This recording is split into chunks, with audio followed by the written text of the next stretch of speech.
YouTube, what is going on? It's that NBA guy Josh. It's July 6, 2015. A lot of movement in the NBA. This video we're going to be going over DeAndre Jordan, formerly of the Los Angeles Clippers, the newest member of the Dallas Mavericks. Wow. I cannot believe that this actually happened. I had no idea that the beef between DeAndre Jordan and Chris Paul was that big. In my mind, I think one of two things happened. I think that DeAndre Jordan just doesn't understand how basketball works from a team perspective. That could be number one, and I'm going to give you my reasoning for that in a second. Or number two, he just has some emotional issues.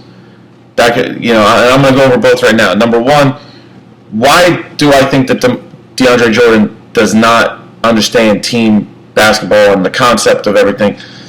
The whole reason that he was a little disgruntled in Los Angeles is not because they weren't winning, because they certainly were winning. They had one of the best records in the entire NBA last year. They were every night top 10, Sports Center, this and that. The whole thing is he wanted more of a role in the offense, right? He wants to be the number one or number two scoring option on the offense. Now, you have one of the best point guards, arguably the best point guard in the NBA in Chris Paul. You have one of the best overall players in Blake Griffin.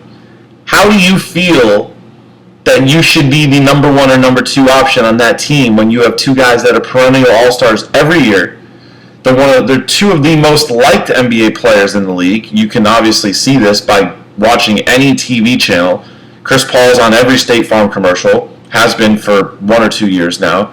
Blake Griffin kind of tailing off a little bit, but still, he has endorsements and commercials with at least 3 or 4 companies. Kia, Gamefly, I can't remember the other ones, but I mean, he's been on tons and tons of commercials, right? Guys are loved, right? Blake Griffin also signed by Jordan. Chris Paul also signed by Jordan. DeAndre Jordan, who is he signed by? He has a no-shoe contract, no endorsement contracts, plus you play in LA, right? So if you play in LA and you're that great, like obviously he thinks he is, and he is a great player, don't get me wrong, but obviously he thinks he's a little bit better than he is.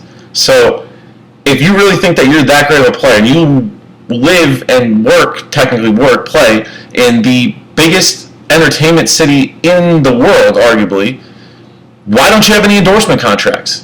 It's because you're not that type of player. You are not the number one option on any NBA team. I don't care if you played for the Philadelphia 76ers. You're not the number one option, all right? Get that through your head. So if you want to win championships, and we're presuming that you play the sport to win championships, right? That's the reason that you play. If you want to win, why not stay with this team? The whole thing is, if you want to win, you just stay with the team you're with. Blake Griffin, awesome player. Chris Paul, best floor general the league has seen in a long time. And you want to leave the team because you're not the first or second option. You're the third wheel, should we say. First off, who cares? When I played basketball growing up, as long as my team won, I'll do whatever the coach says. Coach says, Josh, don't take any shots. We need you to go out and get rebounds. We need you to box. We need you to box out on the boards. We need you to guard the best player. Just play defense. Don't worry about the offense. Just make the passes when they're there. Take the shots if they're necessary. If the coach told me that, I'm doing it because I want to be part of a winning team. That's the whole thing of playing the game. You're a competitor, and true competitors just want to win. If Phil Jackson told Michael Jordan back in the day, Michael, you're taking 30 shots a game, we need you to take 10. We need you to focus all your efforts on lockdown defense on the opposing team's best shooting guard or best small forward. Michael Jordan would have said yes, okay? He was a scorer because he had to be a scorer. That was his role on the team. But if Phil Jackson brought someone else in and told him to do otherwise, Michael Jordan's doing otherwise. Same thing with LeBron James. Same thing with Kobe Bryant.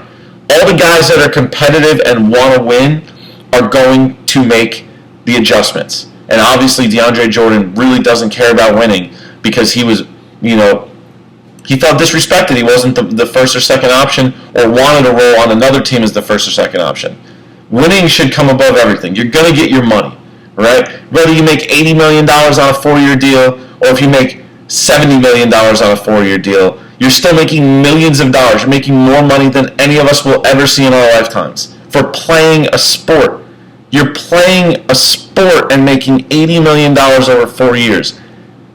Who cares if you never even see the court? To be honest with you, and if you say, well, I'm playing for the love of the game, you're playing for the love of the game to win. So that's why you should have stayed with the Clippers. Now, he's going to the Dallas Mavericks.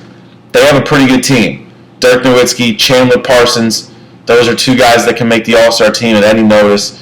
They're going to be lacking a little bit at the point guard position. They're going to have to split that time between Devin Harris and Raymond Felton.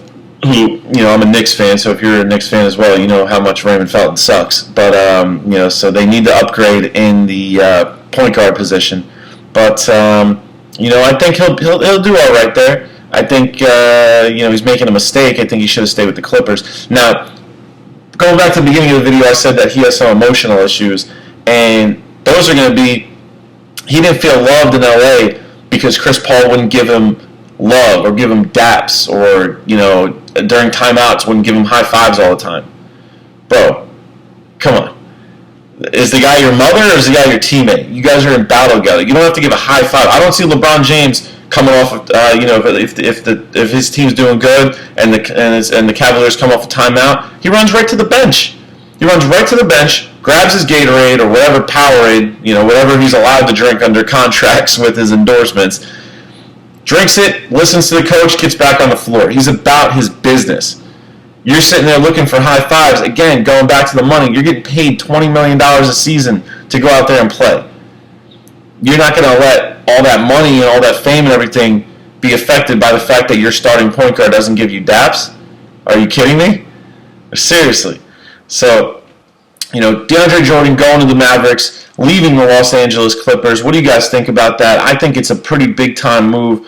I think, Dallas is now obviously going to be better than the Clippers. Rick Carlisle, awesome coach. I think he's severely underrated, even though he's already won a championship in 2006 with Dallas when they beat Miami. I'm sorry. They lost that year. When they won in 2011 under Rick Carlisle when LeBron James, that was the first year of the Big Three they won. So he's taken them to 2 NBA Finals, won one, and could have won 2 if Dwayne Wade didn't have a crazy year in 2006, but that's neither here nor there.